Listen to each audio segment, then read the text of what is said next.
Oh, have you ever received a speeding ticket? Of course not. Me either. But you've probably heard from friends that have, pleading their case, there's no way I was speeding. Well, the guys driving the cars down there usually feel the same way. Now, speeding is a punishable penalty from pit road. But as we saw last Sunday at Dover, it's not just how fast you go. Sometimes it's how fast you stop that gets you in trouble in the pits.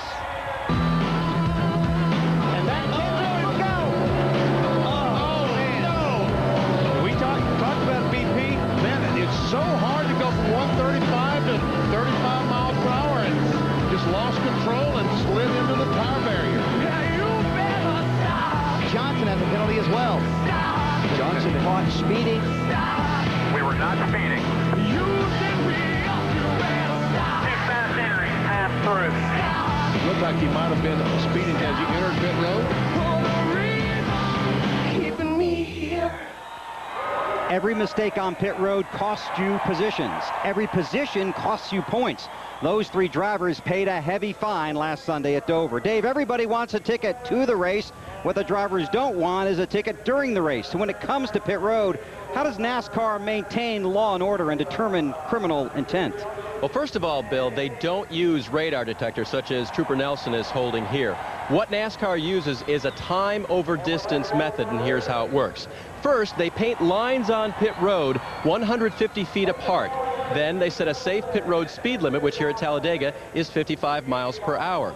Now, the time it takes a car to cover that 150-foot distance at 55 miles per hour is 1.8 seconds. Officials above the grandstands are timing individual cars or groups of cars going the same speed with stopwatches to see if the cars are maintaining the proper time between the lines. If cars are way under, they get busted. But if the cars are close to that time, they let them go. How close?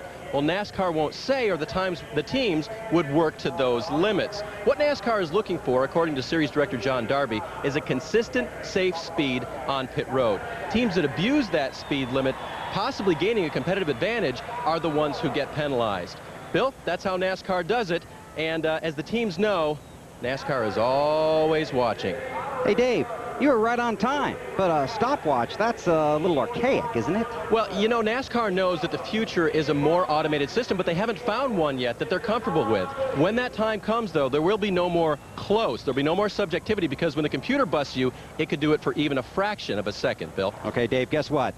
I'm out of time? You got it, exactly. Okay, we'll see you back on pit road. Next, the guy that knows at Talladega. Frightful or delightful? Chilling or thrilling? You decide.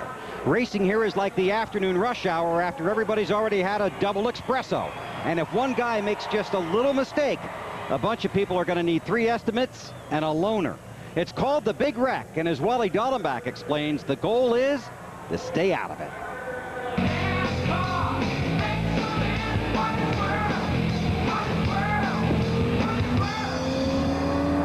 Welcome to Talladega in my Mountain Dew car. Now, there's one group of guys that I compare to race car drivers that have the bravery and the nerve, and that's the guys that ride bulls in the PBR.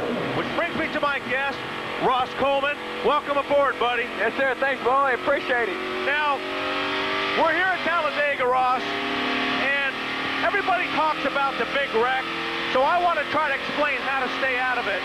I'm not even going to try to scare you because it's hard to scare you guys. So here's what we do on the Big Wreck. There's 2 ways to avoid it. Now, one way is you'll see a lot of guys just trying to lay back. They're going to let the race happen in front of them. And when the Big Wreck happens, hopefully they can slow down in time and not be involved in it. Second way to avoid the Big Wreck, try to get to the front of the pack, and hopefully the wreck will happen behind you. Hey, Wally, why am I taking advice to you about the Big Wreck? I saw you in Daytona. I was hoping you didn't see that. I know you'll understand that. Let's see what 800 horses do under the hood. That's right. Let's roll. Got it warmed up now a little bit. We're going. 800 horses. Giddy up, giddy up. Yeehaw! Ross and the professional bull riding stars return to NBC on October 31st. Now look at these cars on pit road. Every week somebody shows up with a different sponsor or a new look. All those paint schemes could drive the guys back at the shop a little crazy, but as Benny Parsons shows us, many teams have found a way to change their look that is a little more appealing.